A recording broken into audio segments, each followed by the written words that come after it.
今天我们来做这个残甲的一个修复啊，残甲的一个快速的短延长。来看一下它的侧面，它是指尖有一点点下钩，整个指甲凹凸不平非常严重，然后它的甲上皮也是残缺不全的。我们先给它做一个前置处理。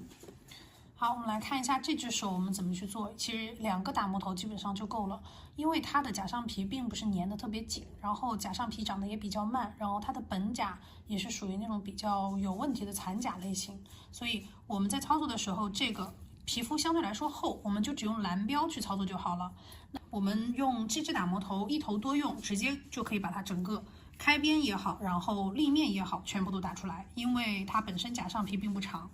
转速的话是2万到25000转，然后我们现在用到的是蓝标的胖缩头啊，然后来提起口袋，打磨头主要是侧面去操作啊，侧面看在操作的过程中轻轻的去蹭它的甲上皮并不粘的特别紧，所以我们只要打磨头的侧面轻轻去刮蹭，基本上它的甲上皮就已经被打开了。看拐点这个位置看一下，轻轻的去打开就可以了。这一步这个开边它就做好了。同样呢，我们用蓝标的这个胖缩头直接给它进行甲廓立面的打磨。打磨记住就是侧面，不要用正面啊，侧面去滑斑圆走叠加。之前我们有讲过这个手法，走到哪提到哪，来提这边拐点，注意叠加啊，叠加走出来的这个皮肤的立面也好，走过的位置也好，它会变得非常的光滑。打磨头的受力面，我们用到的是打磨头的侧面，而不要用尖啊，这个位置粘的特别紧。先打开一个缝隙，然后再往里面去走它的这个空间。好，然后把甲钩拉出来。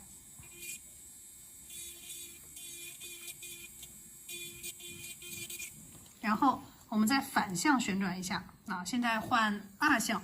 反向旋转，提着口袋，然后往后面去滑斑圆，把它这边的口袋给打开。在做这一步，如果说你觉得这边不是很好提的话，我们可以用中指或者是无名指的第2关节来掰开我的甲钩，掰开甲钩，然后往上面去拨它去提。看，这样它就打开了，对不对？操作的过程中也是要用打磨头的面去操作，往后面外扩式的打磨啊。那它的甲钩以及拐点的位置就能打得非常大，但是也不会出现点状的破损。好，我们把粉尘清洁一下，看一下是什么样子的。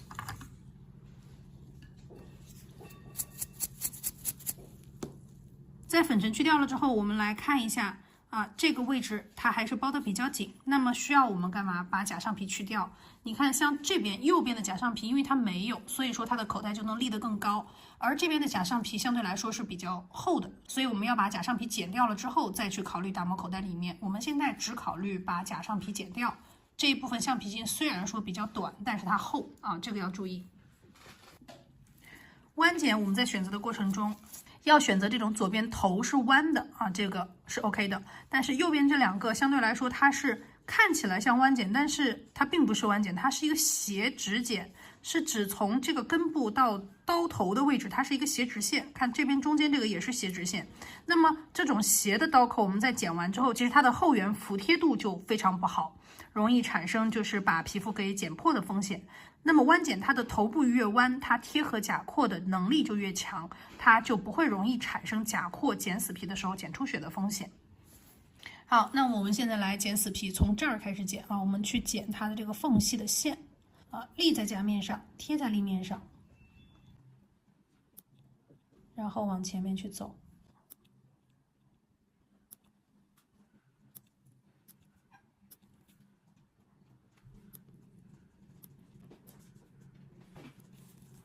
好，来看一下，那么它的粘连还是有一点点，你看左边这个粘连还是有一点点，我们只有把甲上皮剪掉一部分之后，才能看到这个粘连，它粘的是不是比较深，这样逐步的打磨就不容易产生皮损。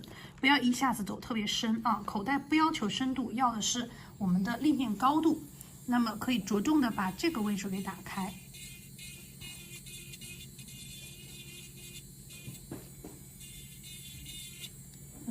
然后我们再看一下里面有没有夹层皮，因为现在它本身用的就是蓝标，蓝标相对来说它的这个排血能力强，那么如果它有夹层皮，就这一步就直接给它打掉了。剪掉假橡皮之后呢，我们再去打磨它口袋内部的空间就非常顺畅了，看到了吗？对不对？好，反向去打磨一下，两边要对称。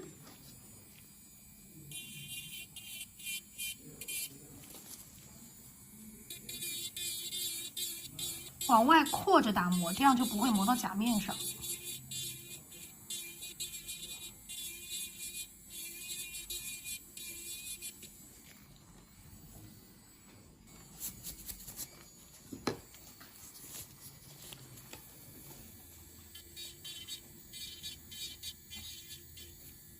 右拐点呢还有一点死皮，那我们也可以反向去打磨一下。就刚刚我们是 R 的旋转方向，现在我们是 F 的旋转方向，整个再给它假扩，全部再过一遍。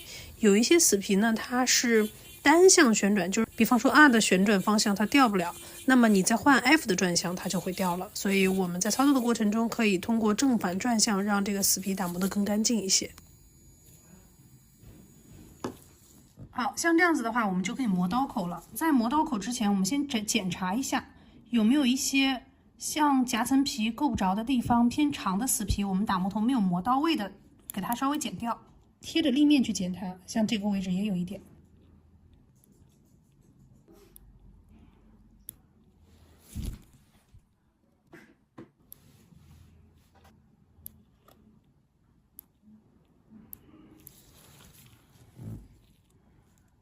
好的，这样的话，我们假橡皮剪的部分就结束了。接下来我们来磨刀口。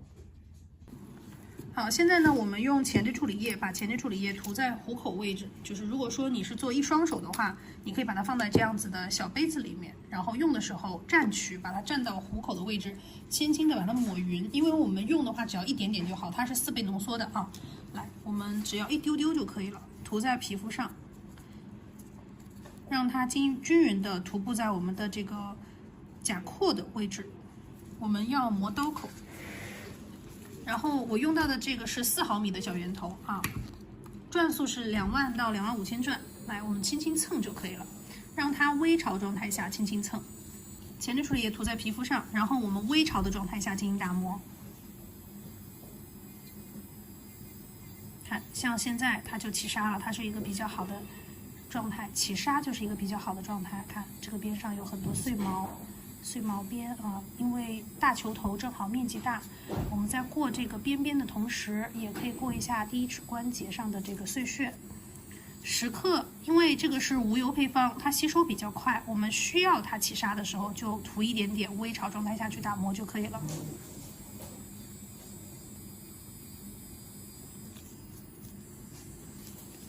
好像这个边边，我们打到中间，再从中间找出来，你看。我们在走这个毛边的时候，一定要轻轻蹭，轻轻的去蹭，去把它的毛边找到了之后，再把它打掉。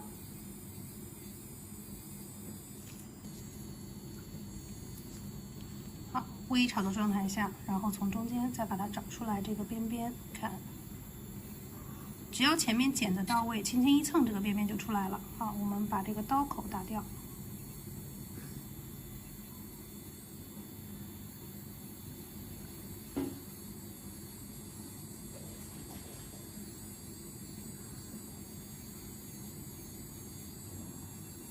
好，刀口基本上结束了，然后我们用这个大一点的圆头，正好把整个第一指关节再给它过一下，因为我们在打磨之前是不是看到这个皮肤状态是非常非常粗糙的？然后来微潮的状态下，我们把边边的这个位置走一下，你看会有非常多的碎屑。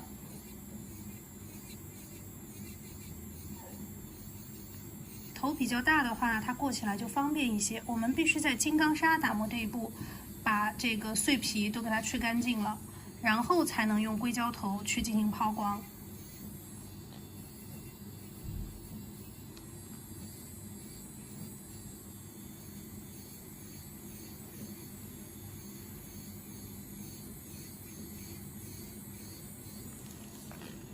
前置处理液放在虎口处的好处是我每次需要的时候，只要点涂上去一点点，然后蹭上去，它就是当下就是微潮状态，我们立刻就可以操作了。但是相反，它吸收比较快，所以我们每一次只要蹭一点点，让它达到微潮的状态下，当下可以操作就行。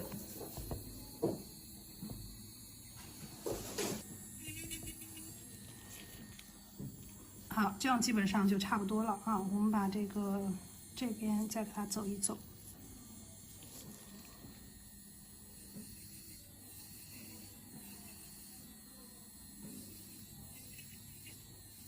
红标它的球头就是除了色标对排泄力有影响，它的面积越大，它的排泄力也就越强。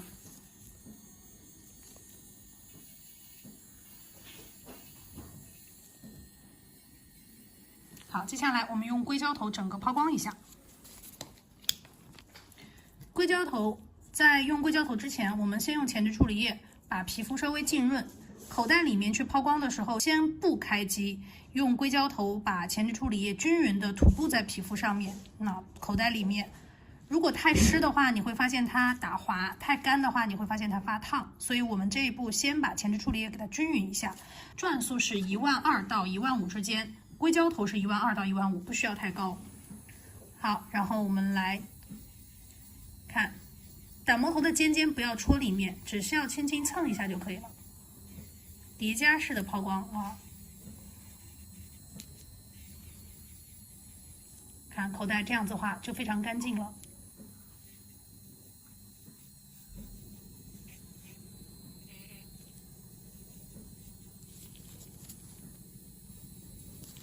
好，然后在第一指关节给它涂上去。口袋做完，我们再做第一指关节啊。这一步的打磨一定是金刚砂已经打得相对干净了，我们才会用这个硅胶头的。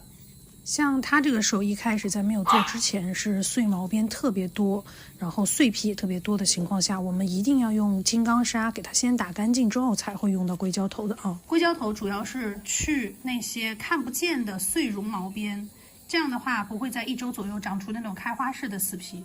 绒毛边有一些是看得见的，有一些是看不见的，所以看不见的那一部分我们用硅胶头去打磨的话会更干净。